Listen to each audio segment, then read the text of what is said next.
in relation to his works, words, actions, and to see how it connects to our contemporary world, contemporary India.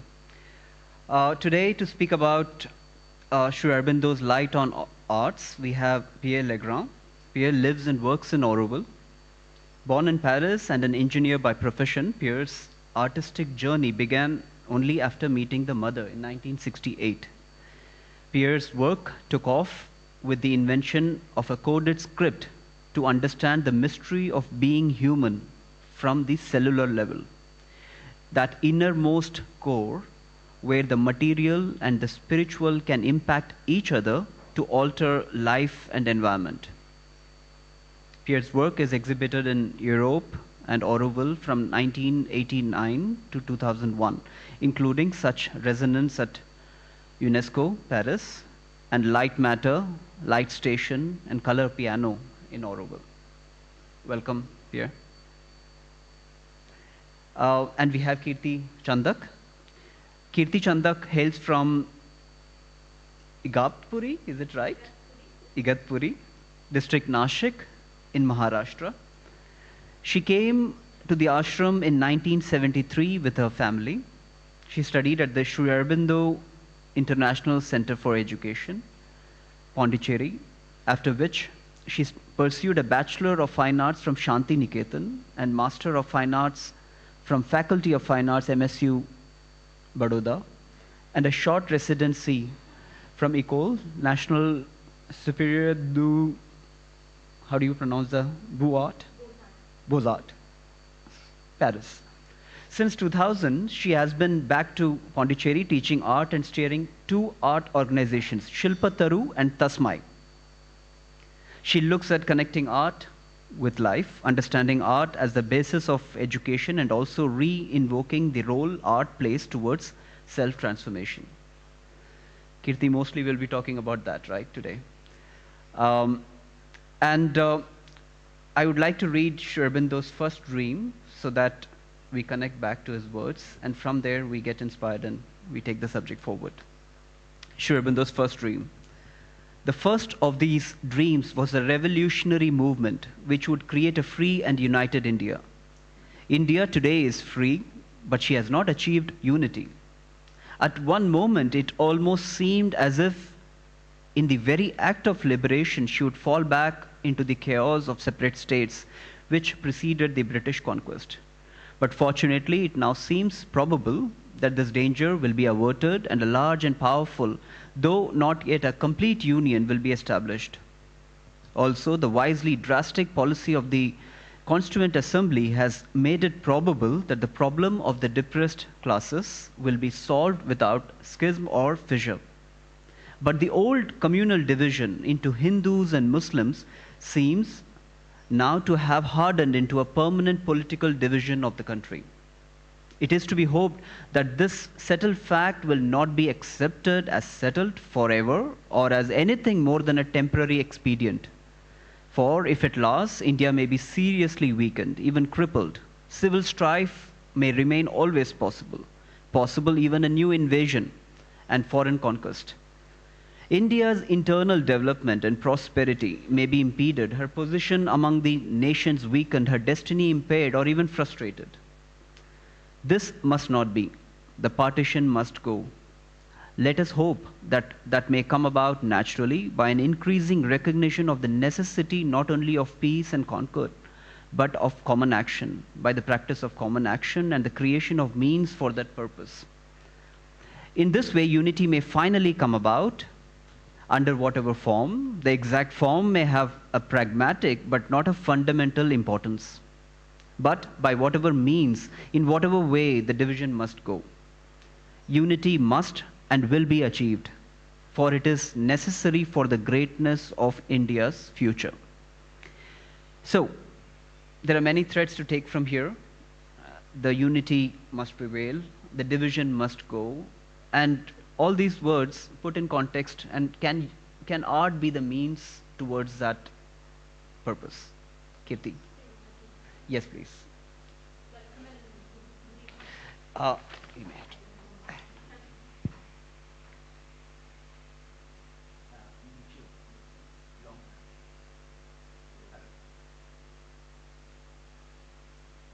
Hello.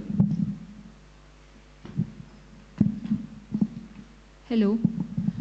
Welcome and good afternoon to all. It's a great pleasure to be here, and when I was invited to come for this discussion, can you hear me?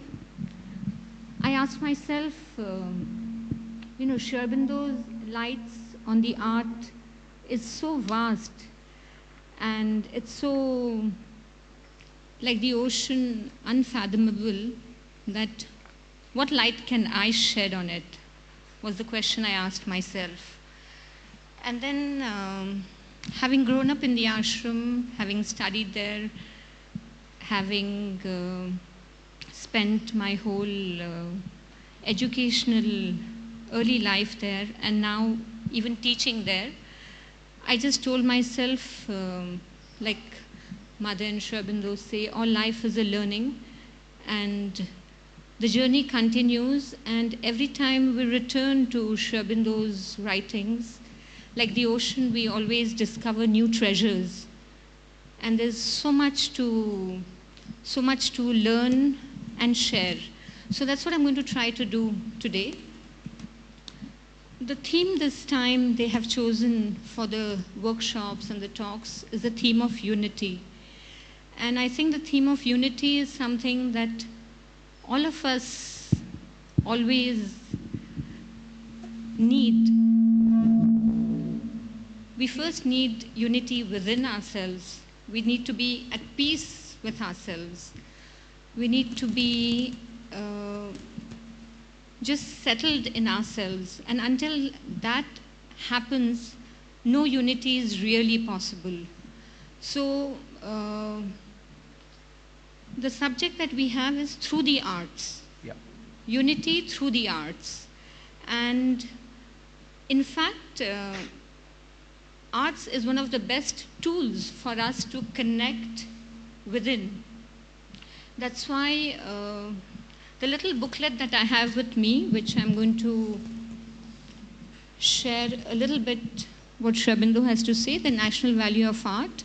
So this essay that Sri Aurobindo has written, today it's in his collected volume 1. And the chapter 4, which is on art, this essay is the first essay in that chapter. And here he says that art plays 3 roles. The first one is to bring beauty. And second one is to educate us. And the third one is the transformation of the consciousness. So just in a short, I would like to share a little deeper understanding of these 3 roles that art plays, and that will help us understand unity in connection with art. So when we say the role, the first role that art plays is that of beauty, it doesn't mean that it is insignificant in comparison to the second and the third role. It only means that the first role of beauty is essential before we pass to the second and the third roles. So when we say beauty, it is something that we can all, I think, relate to. Today we have a beautiful column done here, and this column itself kind of uplifts the atmosphere of the space. A little decoration, a little splash of beauty on the walls completely elevates the space, and we all feel happier. We all feel more centered. So beauty, the element of beauty, is something we need to invoke. He says in every aspect of our life, at every moment, in every place. So it's not like beauty is just restricted to the art galleries, and then the place that we live at home would be ugly or something.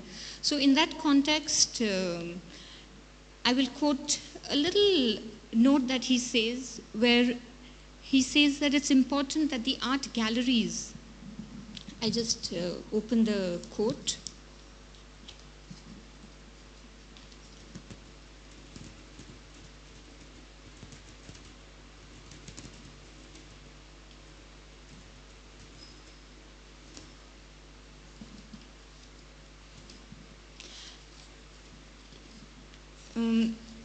art galleries cannot be brought into every home, but if all the appointments of our life and furniture of our homes are things of taste and beauty, it is inevitable that the habits, thoughts, and feelings of the people should be raised, ennobled, harmonized, made more sweet and dignified.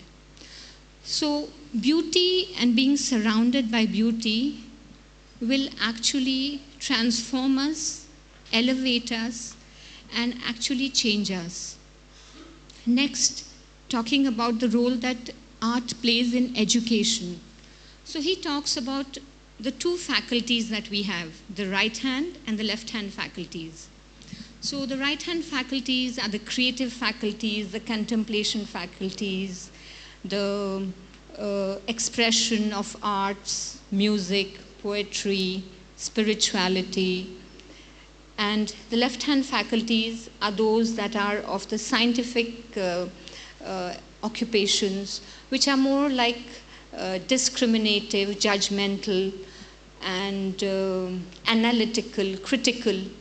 So the right hand faculties, which are connected to the arts in education today, either they are made as extracurricular or they are made as footnotes for Sunday activity. Even amongst the aristocracy, Aurobindo says, or even amongst the affluent people, these faculties are then made as elitist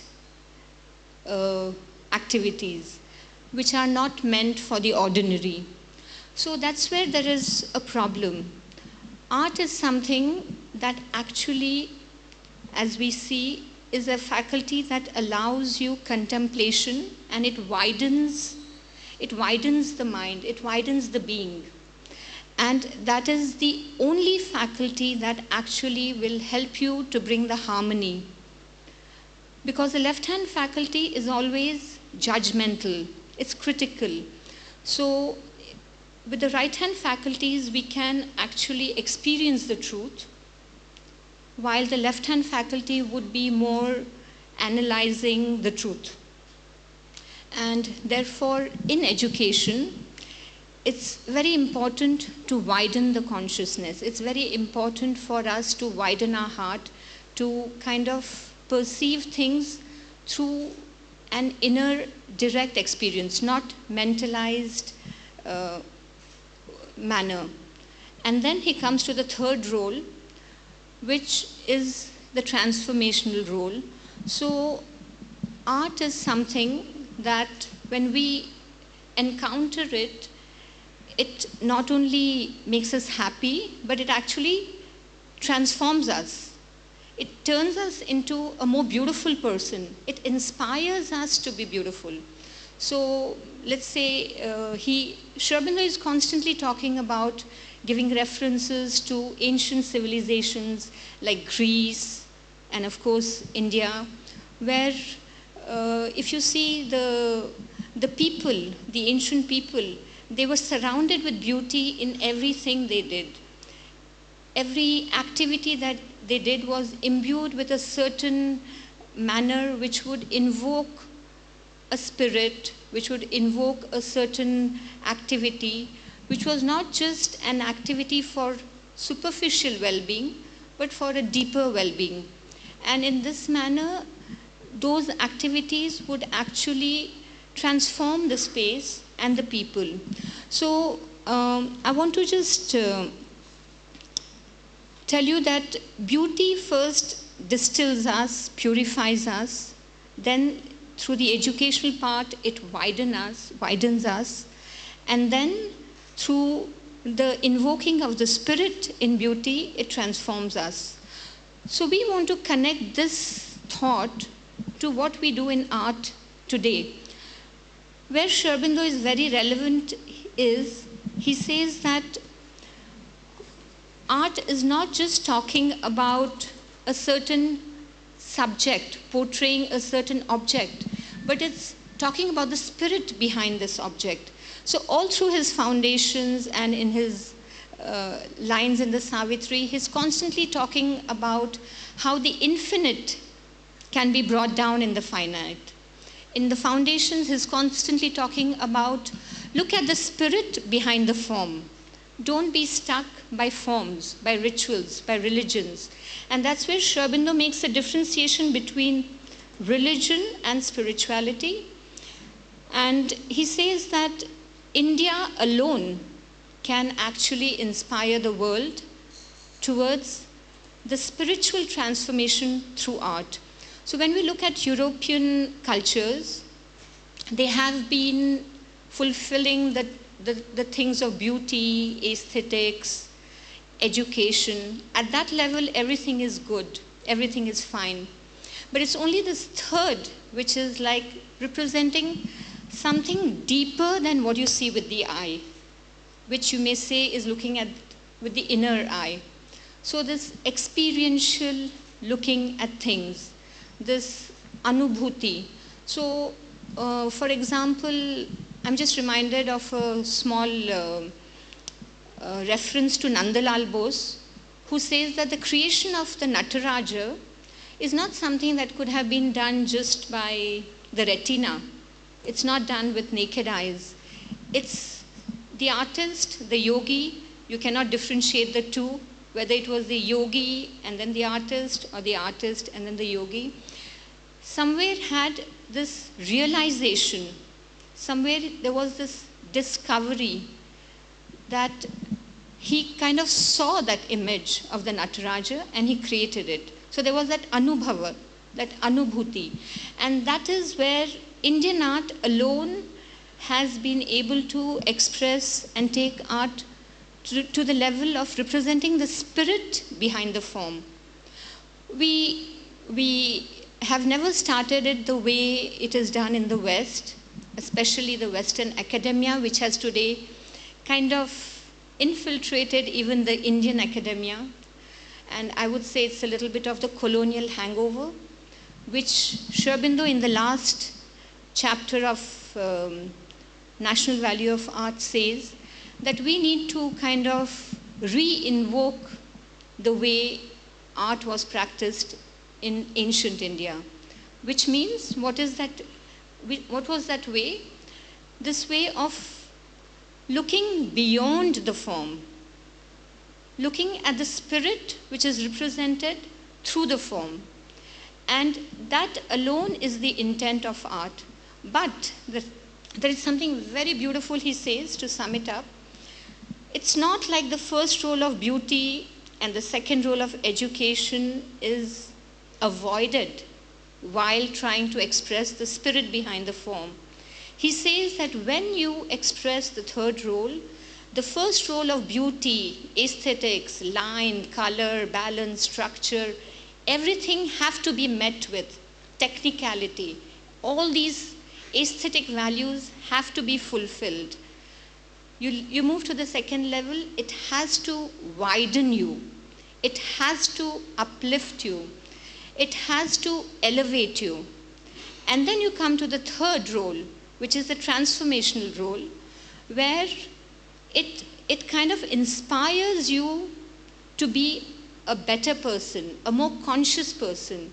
So the role that art would play, and that is the real, let's say, raison d'etre of art, transformational. So I will just end with this last note, which Sri Aurobindo, in the last 25 years of his life, when he confined himself to his room and communicated only through letters. So there were a lot of letters written to him by the disciples, and there's a small booklet that has been brought out, letters on poetry, literature, and art. So there is one essay, Art for Art's Sake, that Sri Aurobindo addresses here. And he kind of questions, what does it mean, art for art's sake? So he says, if we put some color, if we make some lines, it doesn't matter what we paint, it doesn't matter what we say, as long as the aesthetic rules have been met. Is it sufficient? Is it art? So he says to some extent, yes, but it is not the full fulfillment of art.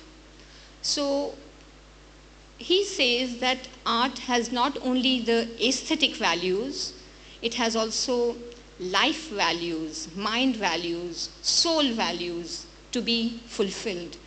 Which means that, let's say, if there is a work of art which may be technically, having all the skill, it may have fulfilled the balance of composition and all that. But if that work is something that degrades your consciousness, it is not an art of the highest kind. So in this way, he gives us a little light to understand between mediocre art and art which is of the highest kind. So he says that art is for soul's sake. It is not for art's sake. The slogan is a very left-brained, or it's a very short-sighted, let's say, a very short-sighted slogan. But India has a greater reason for art, and that is art for soul's sake. And that's the direction that India can show the world. And if we resonate and create anything that we do in our life, the smallest of things, if we resonate and do it from our spirit's end, it's bound to bring harmony, it's bound to bring a transformation, it's bound to make the world a more unified world. And yeah. Thank you, Kirti. I have a few notes. I would like to explore further on some of the threads that you touched upon, but I would like to come to Pierre. You may have to share the mic. Yes. Yes. If you may, little bit, put your, give your thoughts on art and what you think is Aurobindo. I must say I'm a little shy after all you said, because it's almost, I would like to say almost the opposite. So it's a little embarrassing. So I don't know where to start. Yeah, exactly. You will make my job easier.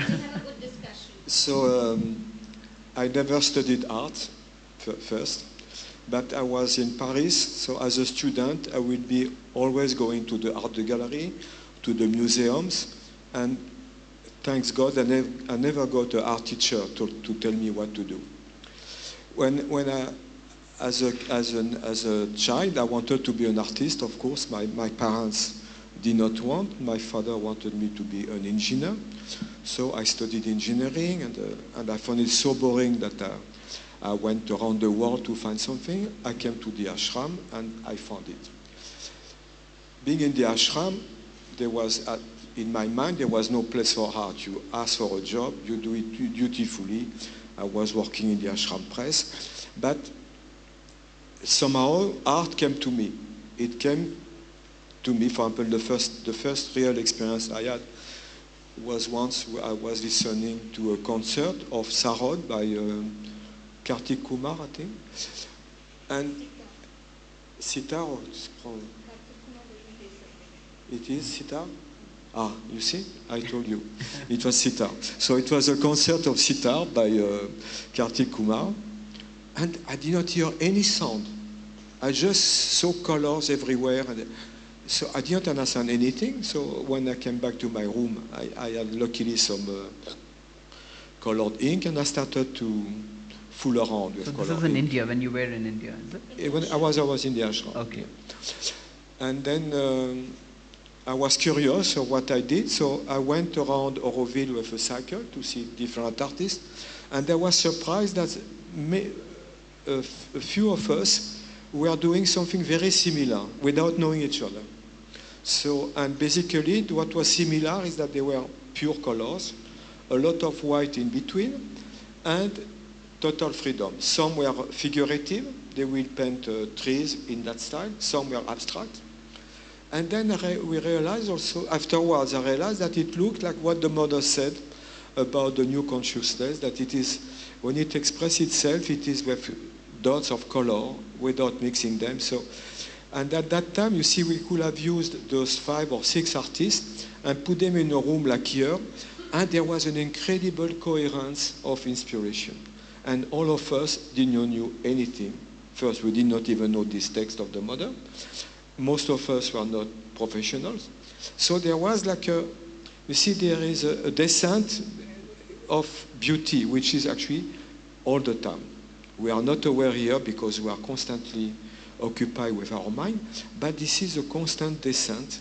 So the only problem is to be, how to be aware, how to be receptive to this descent. And for me, that's the only problem. Whether you do something good or bad, you do the descent, and it will have its own way. So this is the first thing. After, I could not go on like that, and it came by chance. I was interested, so I started to work in the Ashram school as an art teacher without knowing anything. And as I knew nothing, so we embarked on exploring, drawing together, and it seemed I was a very good teacher because 50 years after they say, Pierre, it was so nice because I was learning with them. You see, I didn't even know how to draw a tree. So we were doing together, and they enjoy. I don't know if they enjoyed the art class or if they enjoyed the fact that we go out of the school and cycle in nature, but it was a nice memory.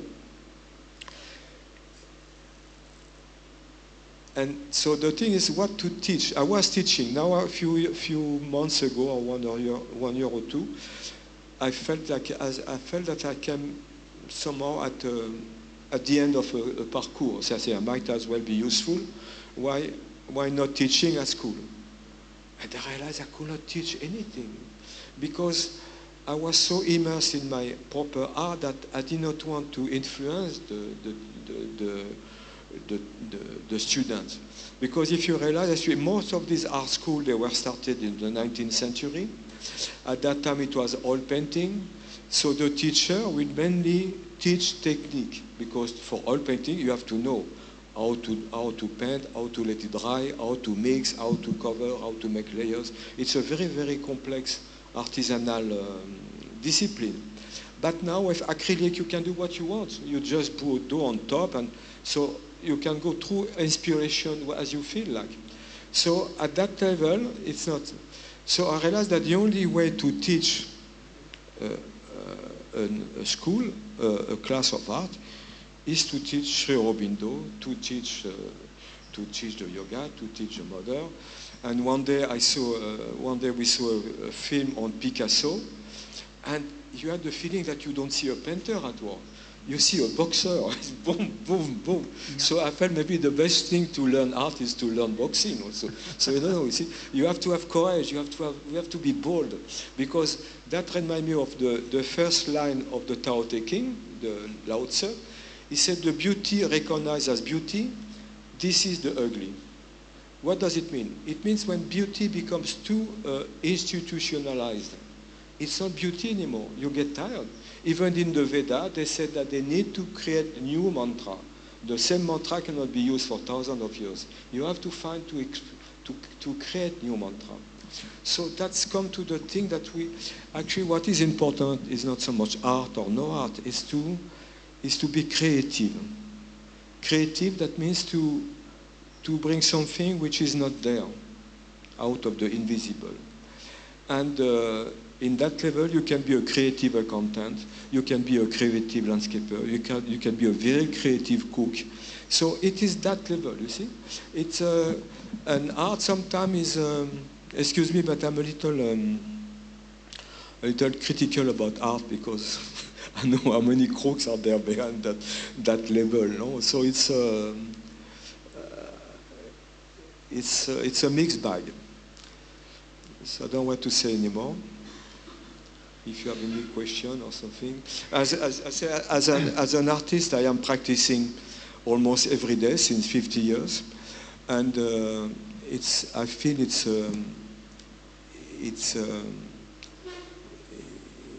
a blessing to be able to you have an experience and you try to find a way to express it. Sometimes it comes, sometimes it doesn't come, but you feel that you are a channel for something, and that is very important. And actually that is the most difficult, because You see, the main thing, the mother wanted in Auroville, a race without ego. So if you feel you are a good artist, it's very difficult not to have ego, you see. And so progressively, the more you work, the more you realize that something goes through you, and ultimately that's the ultimate thing, to be transparent, and then you can do anything. More than that. Okay. The first question that comes to my mind is that, were your parents South Indian? Pardon? Were your parents South Indian by any chance? They wanted you to study engineering rather than art. Pardon? No, I don't hear well. South Indian parents always want their kids to study engineering, so I was wondering if your parents were South Indian. No. All right, thanks for the clarity there. Yeah. So, by the way, I forgot everything about engineering, you see. I could not even go through, so I came with a good grade, I think, but as if I was not there, So not only your parents, you are a good South Indian also. You forgot all about engineering. Yeah.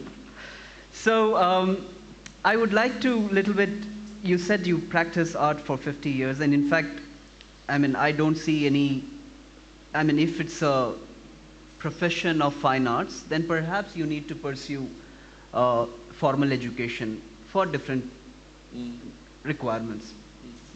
But to pursue art, and if the purpose of pursuing art is a pursuit of perfectibility, it's not the pursuit of utilitarianism, then the art in itself takes a different shape, right? And even the character is different. It's not about fulfilling an utility. The utility maybe is also the business of art. Go ahead. Yeah. Art is the most useful thing in the world. Please keep it close. Art is the most useful thing in the world. We are here to change consciousness. We are not going to change consciousness by learning the way people do normal accounting. So you have to get in touch. The invisible is going to manifest through us, through Auroville in the world. So art is one way to bring the invisible visible. So it's the most utilitarian profession. Of course, nobody will agree with me here. And that's also a funny thing about the artist, is the incredible solitude. Because you do things before you put all your life, and people say, don't see anything. I remember once, we were living in Euromodel, and we had a small house. It was full of my painting. We could not even move. And there were friends of Anu who came to see us. And she said, oh, Pierre, I heard you are an artist. Could I see some of your work? And you could not see it. So you have to see what is useful. I remember when I was doing our house in Euromodel, someone which I'll not mention said, I hope it will be useful. Because he suffered from an architect who was anti-useful. But what is useful when you make a house? What is really useful is something which puts you into contact with your soul. You see, that is much more important than to know where you put your toothbrush or your shirt or where is your bathroom. So you have to shift, we have to change, we have to make a shift in the paradigm. What is useful is what helps us the most for the transformation, and that's what we are here. We are not here to be a famous painter or a useful citizen of India, whatever. We are here to incarnate something which is very shy, very slow, and it's coming. But we have to have this faith that we are doing a very important role by really being open to that, not feeding the system with its old thing. Okay. And what is your view on the art not being limited to a certain class, like you also alluded to? It not being just adorning the walls. And if you look back at the classical Indian architecture, it's all public spaces, right? Yeah. And even the reference that you gave about column is not, in that sense, it's useful, and yet not.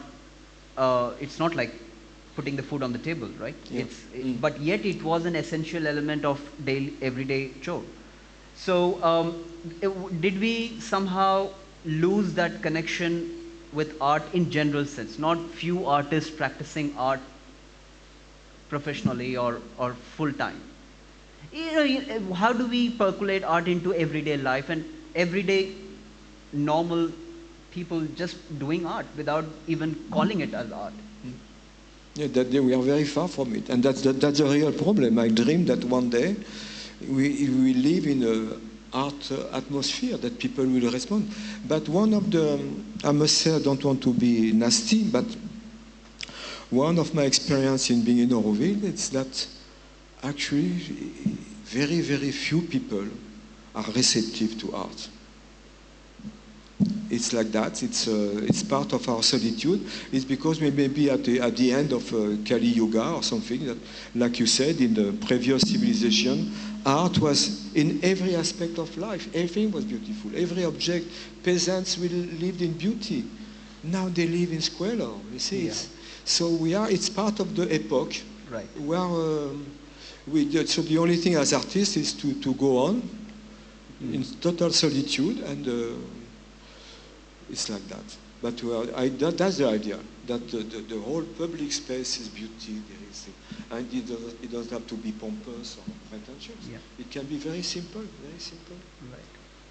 If I may come back Sorry. to Kirti.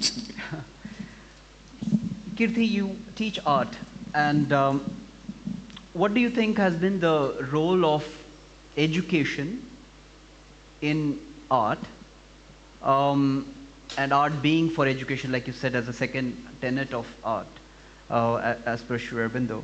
Now, if you look at this education that we follow, which is primarily an industrial age education model, where basically everything that is useful, if you know how to count, it's all utilitarian in that sense, and perhaps the education has been stripped of art. So how do we bring it back in? If we have to talk about United India, how do we bring it back to the consciousness of our policymakers that art, culturing our right brain, is as important as cultivating our left brain?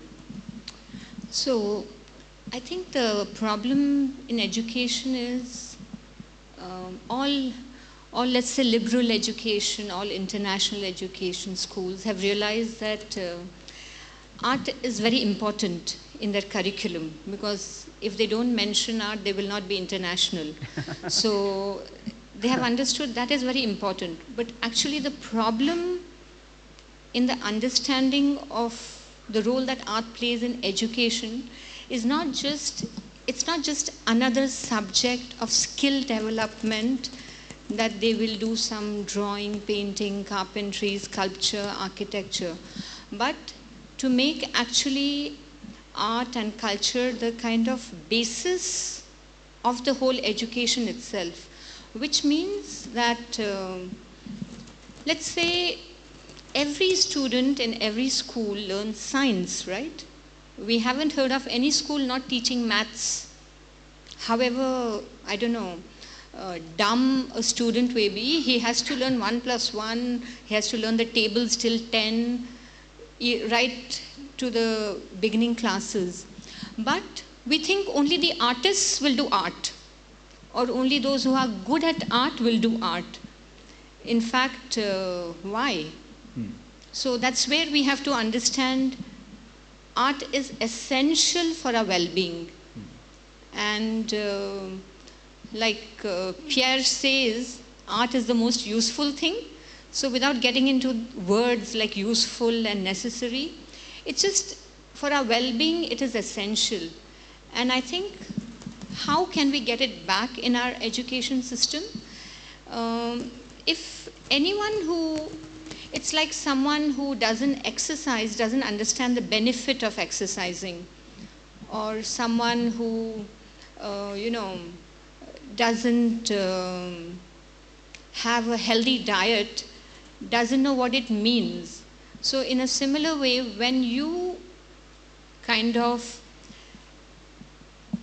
enter into the practice of art, and when I say the practice of arts, in India, art has always been multicultural.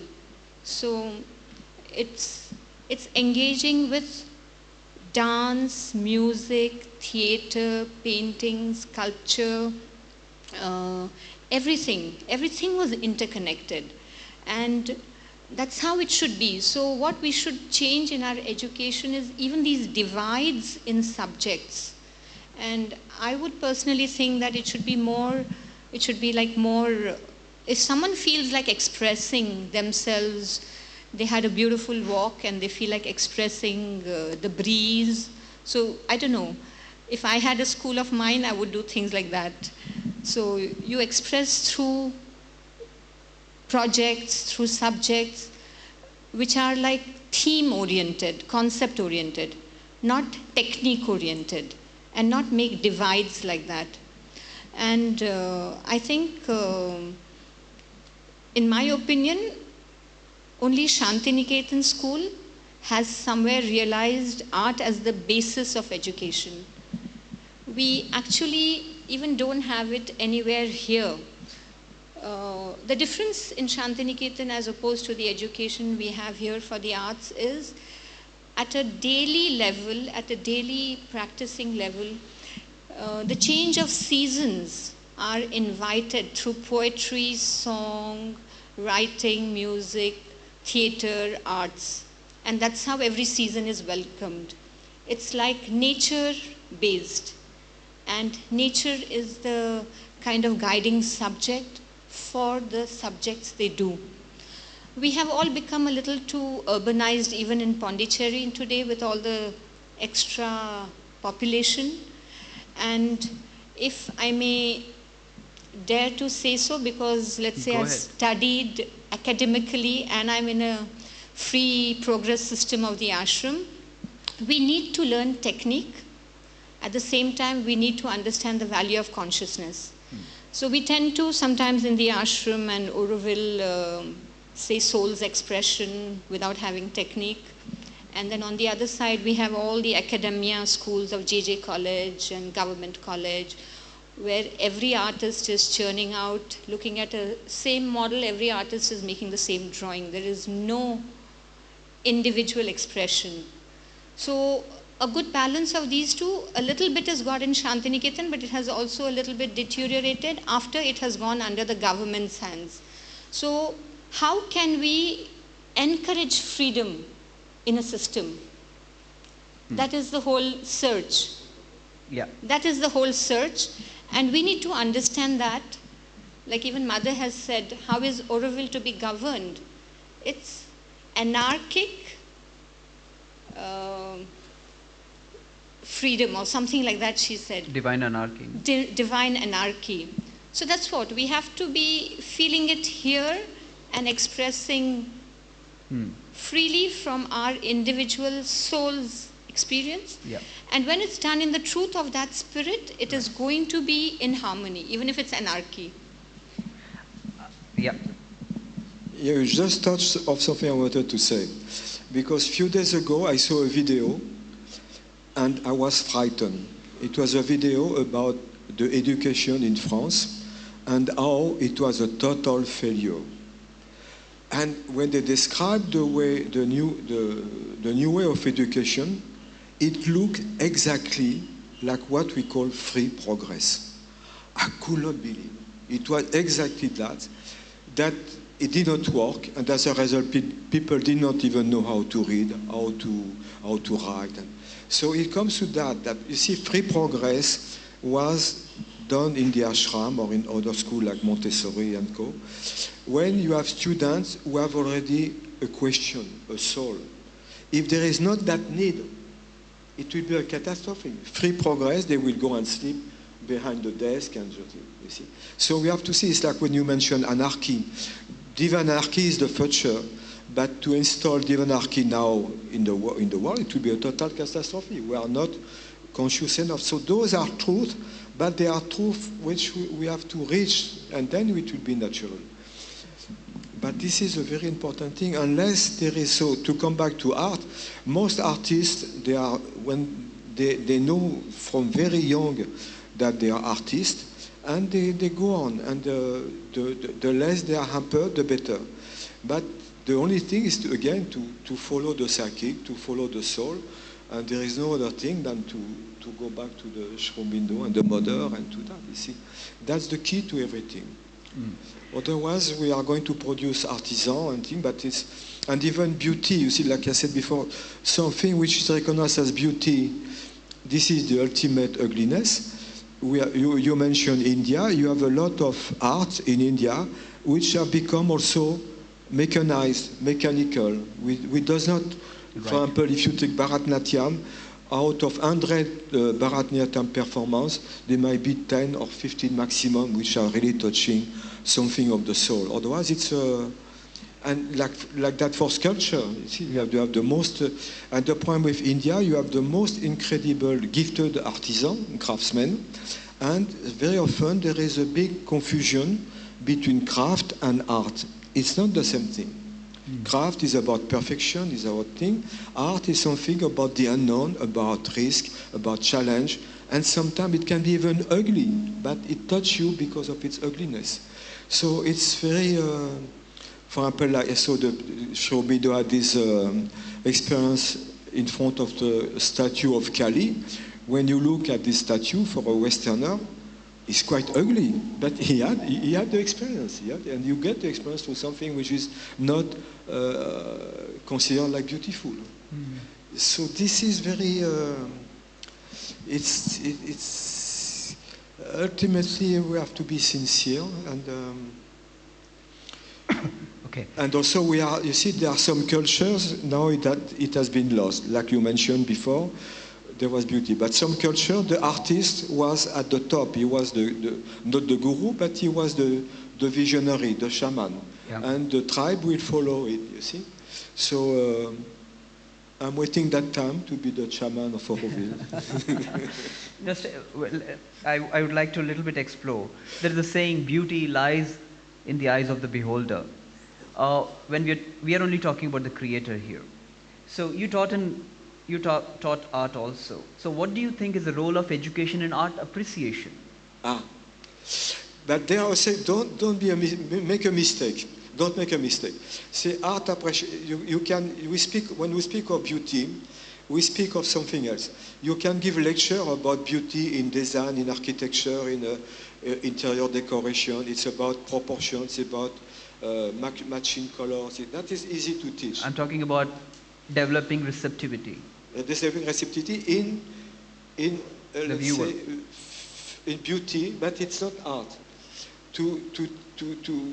And what you realize that most artists they were ostracized because the whole society rejected them.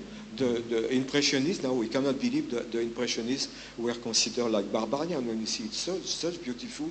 How can it be? But it was a fact that the society, in spite of all its receptivity, does not block the new creativity, whether it's art or politics or economics. So you have to see that it's not bad. It's easier to agree on interior design, in color, in craft, and things. Yeah. What do you think is the role of art?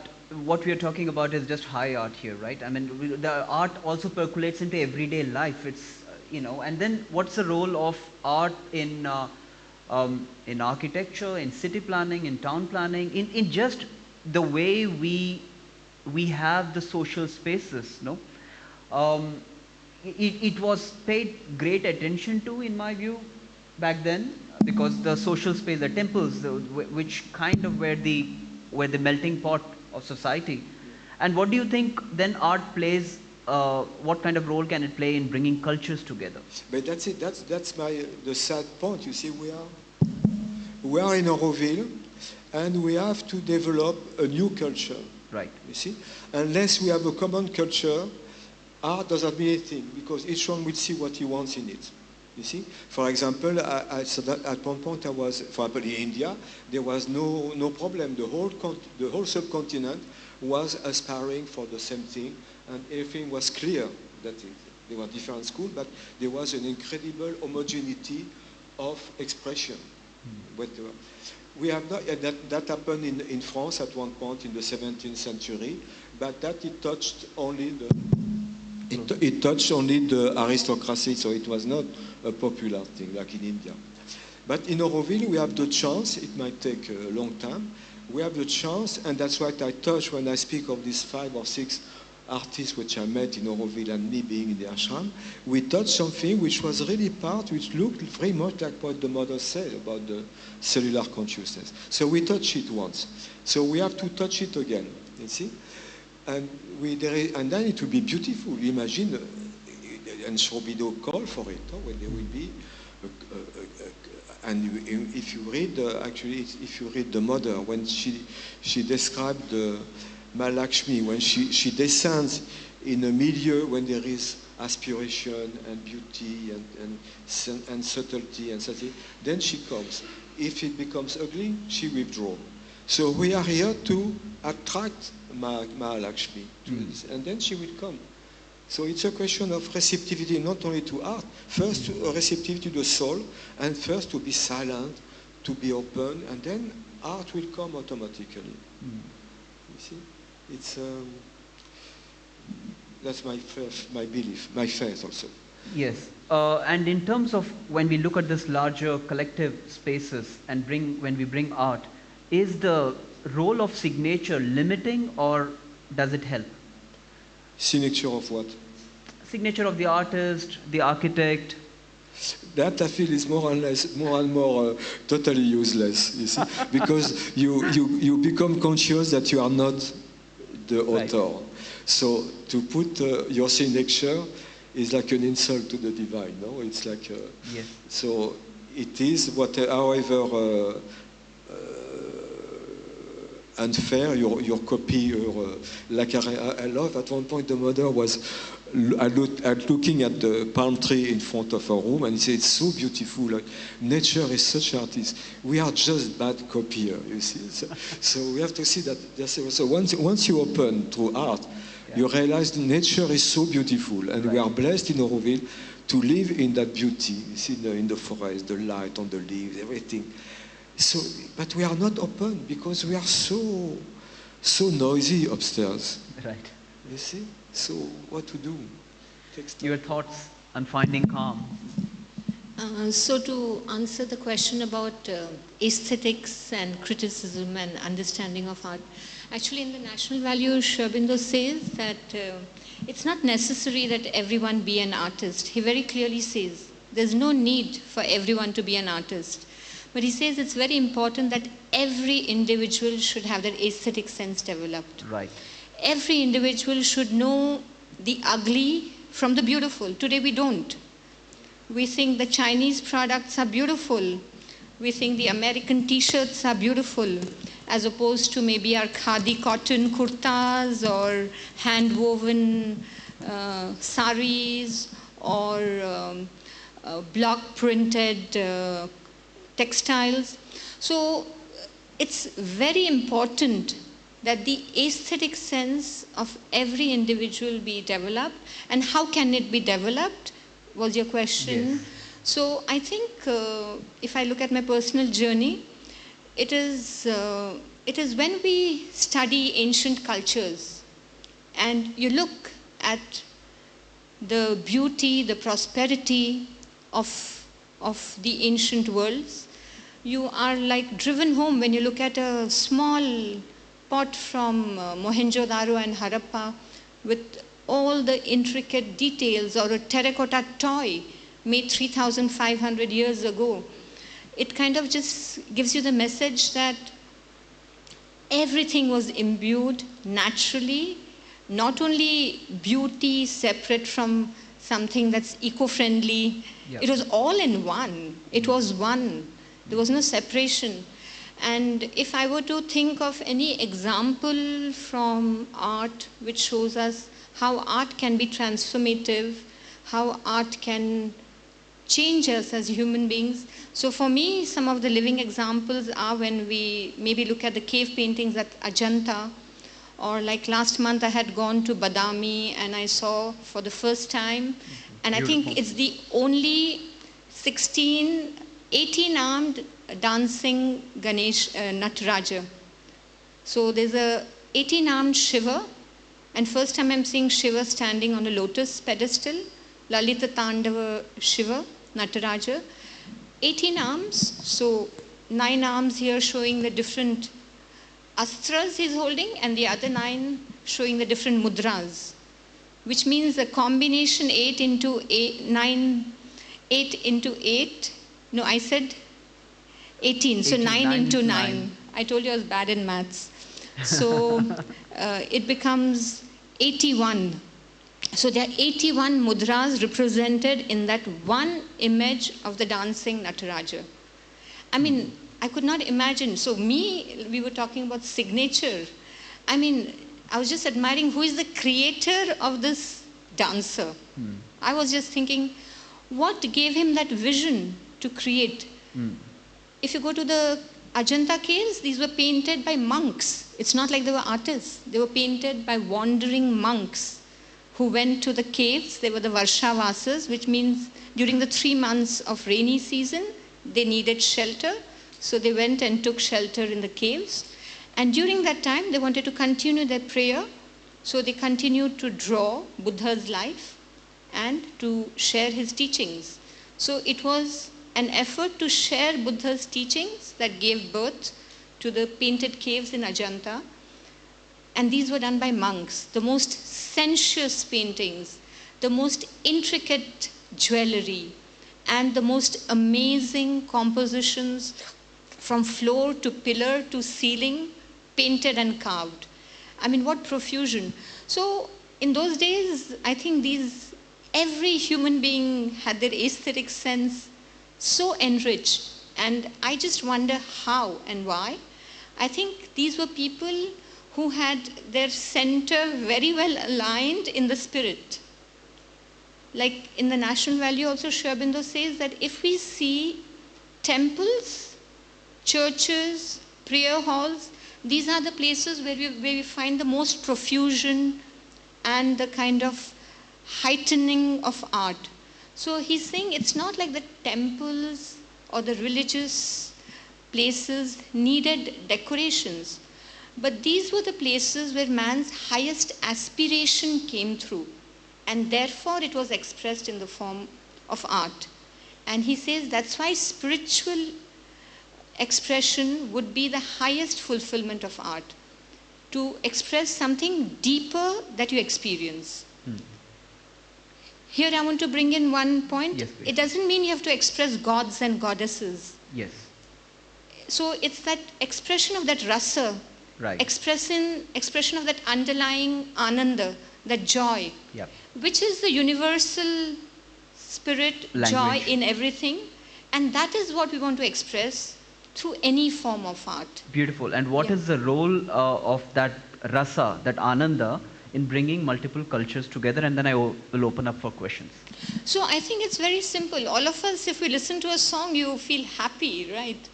And the moment, so I think rasa is something which is not binary. There is no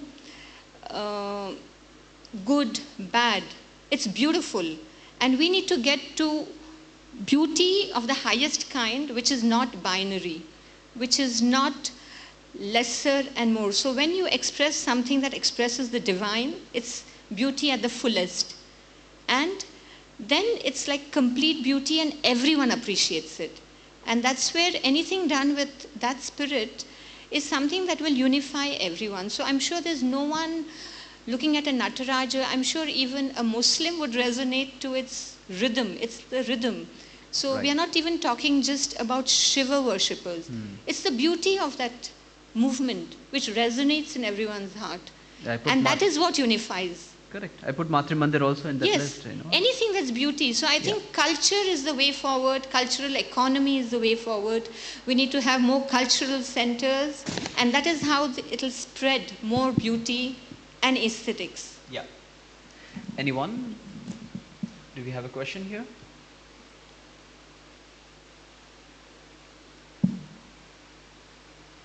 You've asked all of them. Yeah, that's congratulations. Thank you, Kirti. I think I will stop painting now. And what will you do, Pierre? He said I will stop painting What now. will you do? I don't know. Teaching, perhaps. Teaching. So thank you, Kirti. As told, time is also up. Yes. Thank you, Pierre. Perhaps Thank you. Yeah, the subject is really wide. Maybe we need to further this session some other time and we can Well, talk I further. think this is just a beginning, and I would encourage all of you to reach out to Sri Aurobindo's Foundations on Indian Culture, early cultural writings, which is like the ocean and storehouse of treasures. Right. And Sri Aurobindo is someone who doesn't reveal to you on one reading. So Sri Aurobindo is like Indian art. You have to go in silence, you have to go in complete surrender, inner silence, only then the truth is revealed to you. Right. So I think this is a beginning, and thank you Lakshay, and thank you the Unity team. Thank you, Kirti. Thank you, Pierre. Thank you, everyone.